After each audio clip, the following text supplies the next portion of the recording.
I'm Mark Berman. 3 days in the same room. This has been exciting. Same clothes. I've been sleeping under the table here. It's fine. But it's BAM. It's been okay. But you could get up from under the table. You could get up from under the table and look outside and see mountains. You can see mountains. Although not in this room. We're looking at a brick wall. Have you taken the gondola yet? No. So it's pricey. It's like $40. Mm-hmm. But the gondola to the top of the highest mountain is astounding. Is it? Yeah, it's gorgeous. Where do you get it? It's right. So you go out front. By the, you get a cab. Get a cab. Yeah. You got to get a cab. It's a little bit of a hike. It's a 10-minute cab ride. Mm-hmm. And then you go up to the top of the gondola. You know, one of the coolest things about this hotel, which I think is really cool, for any young people out there that want to do a summer internship, they have all these young people working here in the summer, and they house them across the street. That's what's across the street. That's the housing. Is that bad housing for young people getting internships? Man, if you could, yeah. I mean, if I could go back about 25 years. I think particularly if you were at all interested in the restaurant or hotel industry, this would be an amazing place to intern. Oh, totally. Yeah. But let's backtrack a second. Back. I want to just mention something which is very interesting. And I mentioned I'm a big fan of Survivor, so I watch Survivor every Wednesday at 8 o'clock. Well, a few months ago, there was a situation where I couldn't watch it. I wasn't home, and I got home late, and I just couldn't watch it that night. So I went into work the next day, and I do a daily newsletter. So I have to report on what's going on in media. And as a fan of Survivor, I'm like, I don't want to know what's happened. So I purposely stayed away from, I didn't tweet. I tried to stay away from Facebook. I was on the internet, but I couldn't get away with it. I found out what happened. It was there. You can't avoid it. So my advice to anybody who are involved in these reality competitions, if you're not going to watch it live, you're going to find out what happened. That's just the nature of the game. But by the way, again, finding out what happened is and the great thing about Survivor is it's so beautifully produced, and the storytelling is so good. It's a great show. And the nuances, that's why it's been on for whatever. It's been on for 15 years, 31 So I can tell you, so-and-so, you could tell me at the beginning of the season who's going to win at the end. Right. It doesn't matter, right? I'm just wrapped up in how these people interact. That's a good point. But let's talk about, we're talking about the changes in the business that, 5 years have passed since I've been here. There's this whole big social media element to this conference, as any conference does. What lies ahead with this business? I mean, it's so changing so quickly. So what could possibly be next? A lot, right? I think all the power right now belongs to the audience. Right.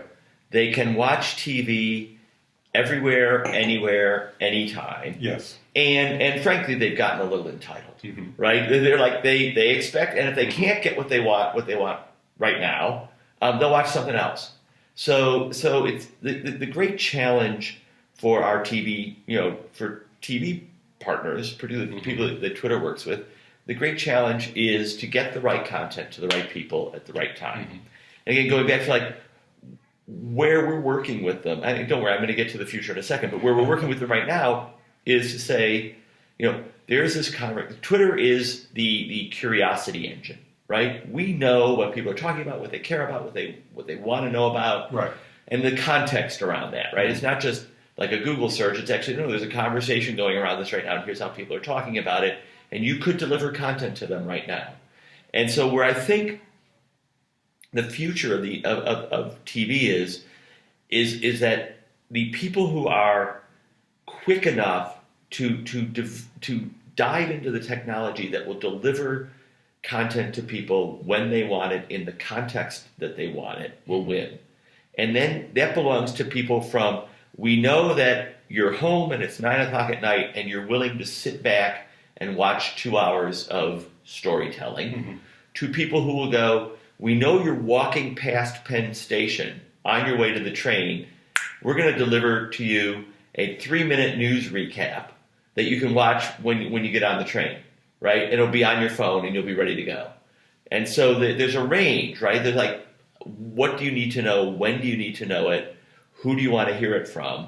And I think this social media component of that is that companies like Twitter, platforms like Twitter, will be able to connect you to people and set a context for what their media behavior is.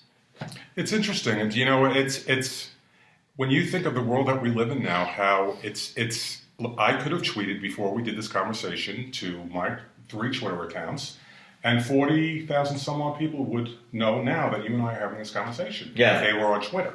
And they could tweet it to their friends and their people and blah, blah, blah. Mm-hmm. And the world as we know it has totally changed. It's staggering, isn't it? Yeah. It's just the tip of the iceberg. I keep saying to people, even it's sort of like I've been in television for a very long time, and there are days where I wake up and I go, wow, the world is completely and man, are you old? And then there's You're not old. And then I look at the 20-somethings, and I remember when I was 20-something and working at the National Lampoon, and like, oh my God, you're going to get so old so fast. You have no idea how fast this is going to change. But if you think about the next 20 years, right, what that's going to be, and what the 20-somethings, with the people who are 5 years old or 10 years old now, who are growing up with this explosion of devices and media, and what, essentially any 5-year-old right now has in their pocket, right? I know. Everything that I know. any documentary filmmaker had in their hands in 1976. Well, but look at a typical family dinner. In the old days, you'd be sitting and having dinner, having conversation. Now, a typical family dinner, the kids are on their cell phones. You know what? They should put them. I have actually. And I don't like that. A whole. It's so like funny, but my wife doesn't agree, but I don't like it. One of the things, actually, you bring up an interesting point, which is all of this connection in many ways. And actually, we're going to go full circle to where we were 3 days ago. Like how I did that. You look so good after sitting here for 3 days. The reason conferences like this are so valuable is because we are so interconnected. Yes. Eventually, you need to be face-to-face. Yes. Eventually, you need to have whatever happens to people when they're physically present. Right. And I think it's just, like, there's two kinds of people in the world right now. I think people who have their cell phones on the table when they're having dinner, and people who put them away. Mm-hmm. And it's not an age thing. It's a psychographic thing. And I think that we're sitting together for 20 minutes or half an hour, and that time is so valuable. It's the same thing. Why do people go to see musicians? Why do people go to see theater? Why do when the cast of Empire or what Judd Apatow is doing right now to promote Trainwreck, he's going out with a comedy tour of stand-up comedians who are all in the film. You can actually see us physically in person. It's a different world. Well, before I let you go, after 3 days of doing this, I have to ask you a question. What is your favorite show? Wow, that's a hard one to answer. I watch a ton of TV. I would think the one show, this is an odd choice, but the one show that I look forward to seeing every episode is Shameless. Really? It's the show nobody's... I don't know who's watching it. It's incredibly popular. People at Showtime tell me it's incredibly popular.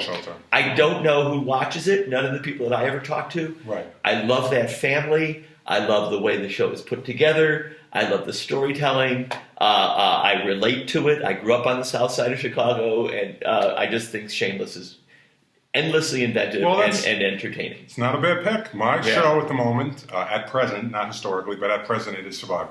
Yeah. I like that kind of storytelling. Well, I thank you very much. You're welcome. This was a pleasure. Terrific. I appreciate our 3-part interview. Yes. And I am Mark Berman. You are Fred Graver. I am with TVMI. We are at BAM. And Great. now we're going to go out and enjoy BAM. Terrific. Thank you very much. All right. Take care, everyone. Take care.